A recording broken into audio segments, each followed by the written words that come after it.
March was a bit of a slower month for me. I finished 3 makeup products, which is still really great, and one of them is a lipstick, which is so rare for me. And then in April, I don't know what happened, but I finished 7 makeup products. So I have 10 total makeup empties to share with you. And even more exciting, I do have the number of uses for the majority of these products, so I'll get to tell you how many times I wore each of them before they were finished. I've been calculating that sort of cost per use stuff for years now. I have lots of different videos about that in various formats. I recently did a calculation of a full face, various full faces of makeup. So if you're interested in that sort of stuff, if you're interested in learning how long it takes to use up different types of makeup products, I definitely recommend and encourage you to explore and go around my channel and see all the things I've worked so hard to put together for you. And if you like what you see, I would love it if you would subscribe. I don't typically take the time to ask you, but I'm almost at 19,000 now. I think it would be so cool to hit 20,000. In the grand scheme of things, those sort of metrics don't matter to me as much, but at the same time, I think that would be a really exciting milestone to reach, and I would really appreciate your help getting there. Let's get into the makeup products. I'm going to start with a lip pencil from AOA. This was gifted to me by my friend Sarah Rose. I don't know how many times she wore it before she passed it on to me, so I don't have total cost per use data. I'm not sure if you can tell from this tiny little point there, but it was a really pretty peachy pink. A nice creamy formula. I often would wear this all over my lips as a lipstick. Definitely creamier than I typically go with my lip liners. That being said, I did really enjoy it. I think I wore it as a blush once or twice, which is a trick I learned from Sarah Rose, and really loved it. This was very nice to try, and it kind of just solidified the fact that I do prefer sharpenable pencils over retractable lip liners because the product would fall out of the pencil quite a bit. Not enough that it would fall out completely and like touch the ground, but just kind of come loose, and I'd have to smush it down a little bit to reattach it to the pencil. Makes it a little bit harder to use. And when I'm wearing lip liners, I typically prefer a more stiff formula so that I can sort of cheat my lines, make them more symmetrical, etc. But yeah, this was fine, and I think these are like $1, so that's great. A product I'm not okay is gone. Is this lipstick from Charlotte Tilbury. It's one of their Superstar lips. I think they only have 2 shades now. They may have had more shades in the past, but they have this shade, Walk of No Shame, which is a darker red, and then Pillow Talk, which is their signature Pillow Talk shade. I did a litmus feature on this, and I mentioned in that video that I wore this during the reception for my wedding, and it was a beautiful color. I got married in October, and it just worked really nicely with the rest of my makeup. This smells like hot chocolate. It smells so good. And it's a glossy, really nourishing formula, so I really enjoyed it for that. Beautiful color. I had no problem reaching for this more to finish it because it is one of my oldest lipsticks in my collection, so I did focus it on a little bit more this year. And this took 109 uses to finish. I think full price, this is like $30-something.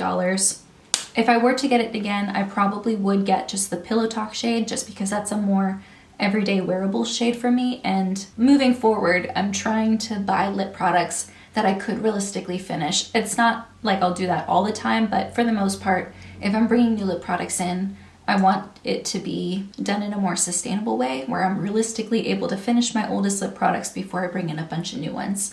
And it's why I probably won't be doing Litmus the same way this year, because buying like 20 plus new lip products every year is not sustainable for me. Anyway, yeah, this was a treat. I loved it. I'm going to hold on to it and not dig out the product because I like to keep my Charlotte Tilbury lip products in a separate part of my collection. Like, it's not part of my collection anymore, but I like to hold on to it in case I want to use it for reference, compare other swatches to other things, etc. So that's what I do with most of my lip products, especially my Charlotte Tilbury ones. Next up is an eyeliner. This is from Kiko. It's the Lasting Precision Automatic Eyeliner in Kohl. This was in the shade 12, which was a brown. I don't see an actual shade name on here. I picked it up from the Ulta website. It's not on the Ulta website anymore, so I don't think this will be as easy for me to get my hands on again. I really liked this. This color was so beautiful. It was a really rich brown. My kind of eyeliner is, I want something that's creamy but eventually sets down and doesn't lose all of its pigment as I'm blending it out. And this was amazing. I loved it. I think it was dark enough to help make my eyes pop without being a full-on black color, which I don't go for every day. Typically I'm wearing like grays and browns and even dark greens as an eyeliner, mostly because I prefer more of a soft definition that a black can't always give me. One thing I didn't like about it though is it broke very easily. It wasn't even that the actual pencil was super creamy. I'm not entirely sure what caused that. Most of my eyeliners don't have that problem. Again, this is a retractable pencil. I typically prefer sharpenable pencils for that reason. They're less likely to fall out. I even made a note specifically that it broke 2 or 3 times, and as a result, I only got to wear it 56 times total. Even though it is a more affordable eyeliner compared to some other ones I'm going to talk about in this video, I don't think that's enough wears to justify buying it again, even though I did really enjoy it. And the fact that it's not as easy for me to get my hands on, and I have more affordable preferences like the Essence eyeliners, I love those. That's enough reason for me to not consider repurchasing it. This next one's from by Project Pan, so if you saw my most recent update then you would have already seen this. It's the Pixi by Petra Brightening Color Corrector in the shade Brightening Peach. I got a whopping 186 wears out of this before it was empty, which is great. I think full price this is $12. I did a whole video comparing a bunch of color correctors that were on the market at the time. I mentioned that this is a slightly drier formula. I don't know if it has more of like a waxy element to it or what compared to others, but it was fine to use. It's not my favorite. I'm using a much creamier under eye corrector right now and really liking that change. I enjoyed it while I had it, but I have other color correctors that I prefer over it. This one I wasn't a fan of. And I heard so many good things about it that I fell for the hype. I spent a bunch of money on it. It's the Make Concealer in the shade 03 Light C. Yeah, $28 full price. It's a lighter coverage product. It's called the Skin Mimetic Concealer, so it's supposed to be more skin-like, which I completely understand. I did not buy it expecting it to be like a full coverage concealer by any means, but it had a dewy finish, which I don't prefer on my under eyes because I like to set that part with powder anyway. And even when I wore it on my face, it just didn't have enough coverage to actually cover any redness or anything. If I'm looking for a light coverage, more skin mimetic concealer that still has enough coverage to actually do something, I much prefer the Revolution Eye Bright Concealer in the shade Light. This is like 1/3 of the price and so much better. I really, really like this. It might have also been the shade. It was slightly too dark for me, which because it was such light coverage, it wasn't that big of a deal, but I imagine if it was a little bit more brightening, I probably would have liked it more. And this one, I took the stopper out and I wore it 147 times before it was gone. Another expensive product that I was not a fan of, this is the Victoria Beckham eyeliner in the shade Ash. I think I just talked about this in my most recent Project Pan update, that's right. I went into a lot of detail about why I'm not crazy about this. It's very creamy and blendable, which is nice, but it's almost too creamy. It kind of makes it kind of hard to work with. And then as I'm blending it out, the pigmentation doesn't really stay. This is a $34 eyeliner and I wore it 130 times before it was gone.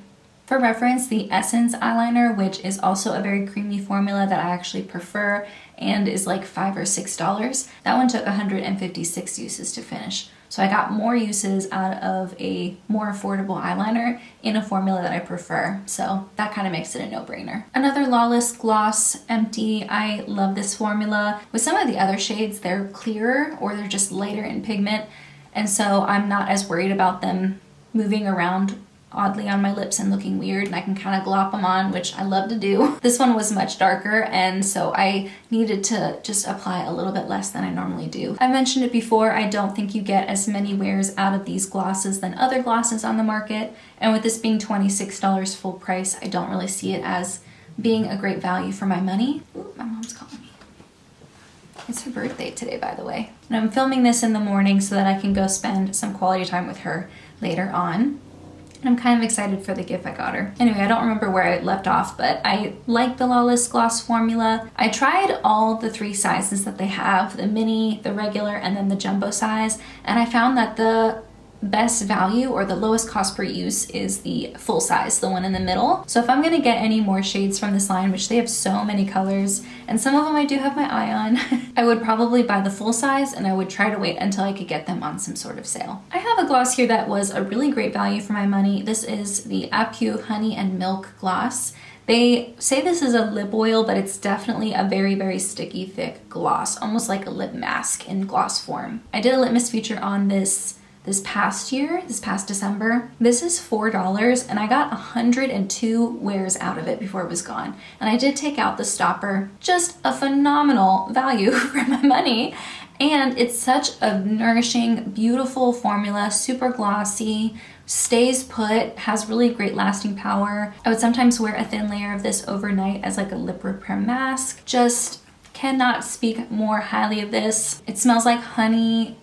It's just wonderful. A little hidden gem there. The last two lip products are also from my project pan. This is the NYX Peekaboo Neutral Lip Pencil. I love these lip pencils, and it was my oldest one, so I just tried to focus on it. These are like $5. They come in all sorts of shades. Really love these. This is my favorite lip pencil formula of all time. And then this Sacheu Lip Stain. I didn't put it in my project pan because it was my oldest lip product. I more so wanted to see how many uses was in one of these tubes because I couldn't imagine that there was a lot in there. And I was right. There's 49 wears in this. I couldn't even get to 50 uses before it was gone, before it was too dry to apply to my lips anymore. If you'd like to see a more in-depth review of this, of like before and after photos and, you know, just a demo and everything, I did have this in my chopping block, not this past month, but the month before. And I have another one. I got the shade Clover in PR recently, and it looks like it's a really dark cocoa brown. I'm hoping it'll be more, I don't want to say gray, but I'm just hoping it'll be more of like a cool toned, almost like a shadow.